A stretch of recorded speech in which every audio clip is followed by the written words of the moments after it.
दोस्तों, कहते हैं कि जो हमें सफलता मिलती है वो आसानी से नहीं मिलती। लेकिन अगर जीवन में कुछ करने का जुनून है तो सफलता एक दिन जरूर मिलती है। MDH मसाले को तो सभी जानते हैं। क्या MDH मसाले के जो महाशय थे वो क्या एकदम से इस मसाले के अच्छे विक्रेता बन पाए, अच्छे उद्योगपति बन पाए? नहीं, उन्होंने भी अपने जीवन में बहुत सी समस्याओं का सामना करा। बहुत जल्दी उन्हें MDH मसाले के उद्योगपति होने का श्रेय नहीं मिला। जैसा कि हम सोच लेते हैं कि हमें ये करना है तो हम एक पल में कुछ ऐसा कर जाएंगे। नहीं दोस्तों, ये तो सिर्फ सपने में ही हो सकता है, लेकिन रियल लाइफ में हमें अगर कुछ पाना है, कुछ करना है तो बहुत संघर्ष करने पड़ते हैं। जीवन में बहुत से दुख तकलीफ भी देखनी पड़ती है। ऐसे ही इन महाशय ने भी देखा। इनके पिता इन्हें स्कूल में दाखिला दिलाने ले गए और इनका पढ़ाई में बिल्कुल भी मन नहीं लगता था। इसलिए इन्होंने 5वीं क्लास से ही अपना नाम वहां से कटा लिया और ये काम करने लग गए।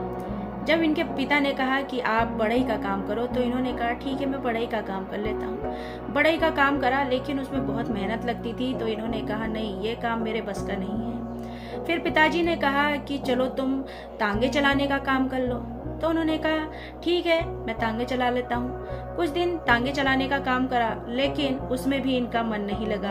उन्होंने कहा इसमें भी मुझे अच्छा नहीं लग रहा है। फिर इनके पिता ने कहा कि तुम मसालों का व्यापार करो। अब जब इन्होंने मसालों का व्यापार करना शुरू करा तो मसालों के व्यापार में इन्हें अच्छी खासी आमदनी होती थी, अच्छा इनका व्यापार चल रहा था। लेकिन उस समय जो था बहुत सारे वहाँ पर को लड़ाई झगड़े हो रहे थे, जिसकी वजह से इनको वो जो काम था वो भी बंद करना पड़ा और ये वहाँ से दूर चले गए। जब इन्होंने देखा कि जो मसाले हैं, दूसरी जगह पर जाकर देखा कि लोग मसालों को आज भी पीस कर अपनी सब्जियों में उपयोग करते हैं, तो इन्होंने भी ये सोचा कि लोग जो हैं मसालों को पीस कर अपनी सब्जियों में उपयोग करते हैं, कि अगर इन मसालों को मैं खुद पिसवाऊं और पिसवा कर बेचूं तो क्यों ना ये काम मुझे फायदे दे सकता है,